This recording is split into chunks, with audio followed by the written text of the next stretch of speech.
Welcome back to the Lars Larson Show. It's a pleasure to be with you. You know, a lot of us worry that there is something in the water in Washington, D.C. You send a conservative back to Capitol Hill in case of elected leadership, and they get back there, and all of a sudden they start saying different things and doing different things, and you wonder what exactly infected them. Well, the same concern is there for presidential appointees to some of the major industries, and two of the names that come to mind in this case are Kash Patel and Dan Bongino.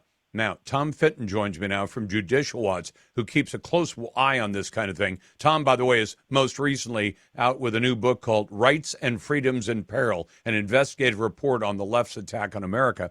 Tom, welcome back. And you say that there are signs that Kash Patel and Dan Bongino may have been taken hostage by the deep state?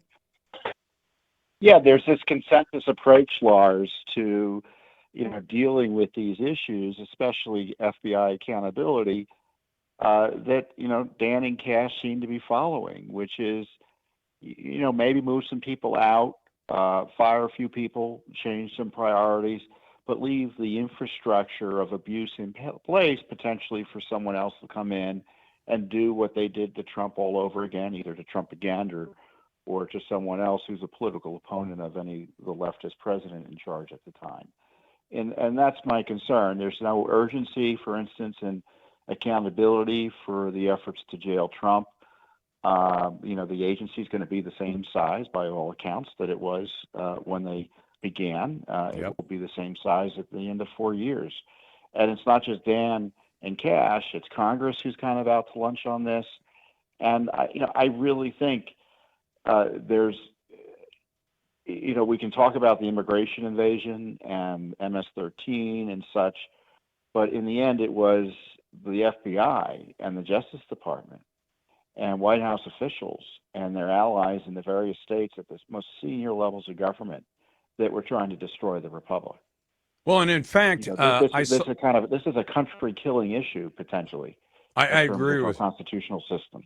I agree with you. Wasn't there a report out this week that indicated that right after J6, that the Bureau was devoting more than half of its entire resources to January 6th investigation, which was largely political. It wasn't about necessarily a threat to the nation. It was just a bunch of folks who went in and committed, in most cases, some fairly minor offenses that ordinarily would have got you a ticket and maybe to stand in front of a judge at some point, but not being locked up for years. But the Bureau was allocating 50-60% of its resources there, which meant that they weren't looking at anything else like real threats to the country.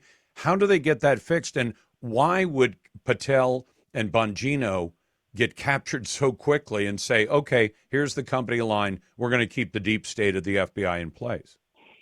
Well, the challenge is, Lars, they don't think they've been captured. They think they're actually doing what they said they're going to do, and they're doing what they can within the system or within the lines that have been drawn for them by others. I would submit, they say that literally, but that's what I'm seeing. And it's no surprise.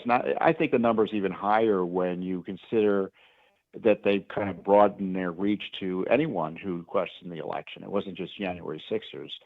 True. The FBI, they sent people to my home to give me a subpoena because I submit I was on the wrong end of fights in the lawfare against Trump, calling them out. Judicial Watch was suing them. And, that's what the FBI is about, as far as I'm concerned, political hatchetmen for the men and for the presidency. Yep. And, Trump isn't doing any of that. That's clear. But, he's an ethical guy. And you have got, a party and a political philosophy that has no philosophical objection to using these deep state agencies to target and jail their political opponents.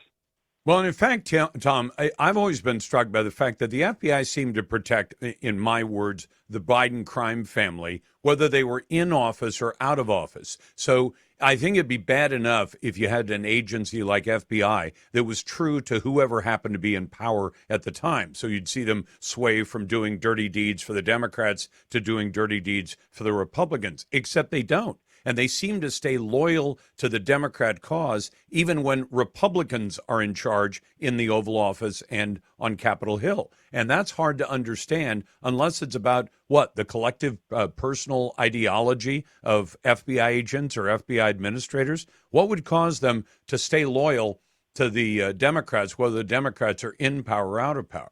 Do you have any insight?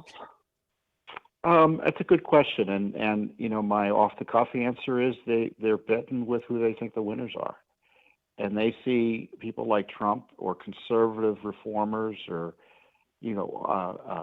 very conservative Republicans as temporary tenants of the offices they hold, and the winners are the Bidens, the Obamas, the Clintons, the permanent bureaucracy, the deep state. So they're always going to put their chips in with the folks who are going to be around the longest, because that's who butters their bread in the end, both budgetarily and in terms of allocating power.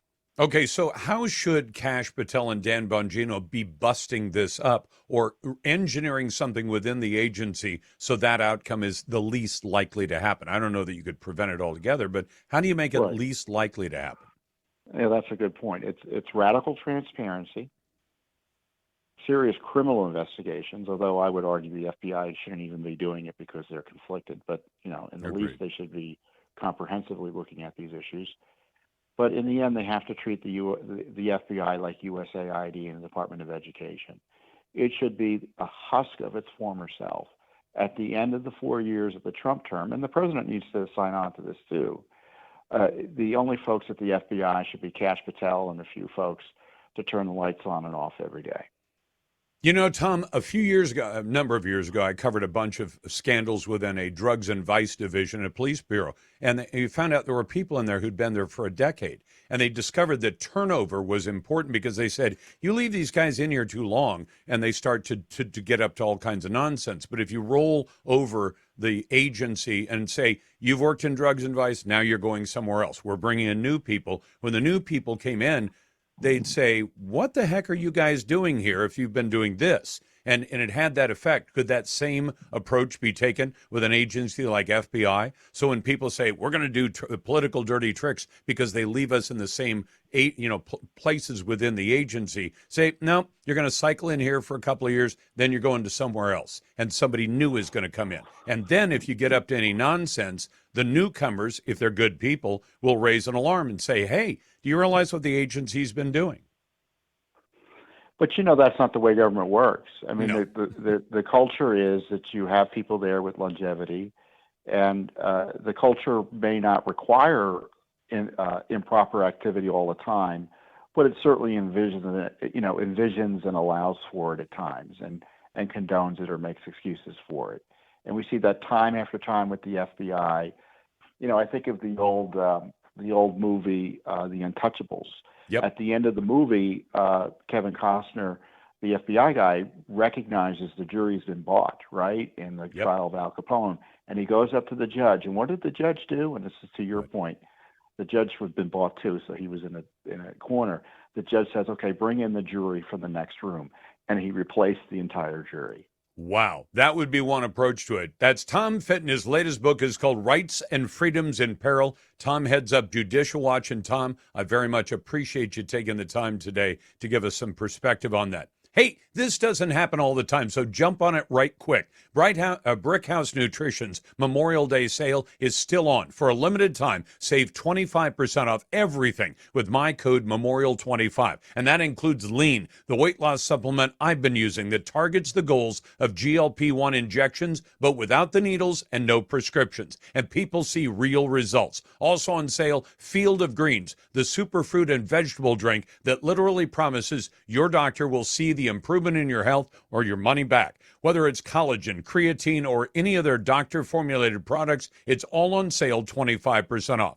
Go to brickhousenutrition.com and use code MEMORIAL25. That's brickhousenutrition.com and use code MEMORIAL25. You're listening to The Lars Larson Show.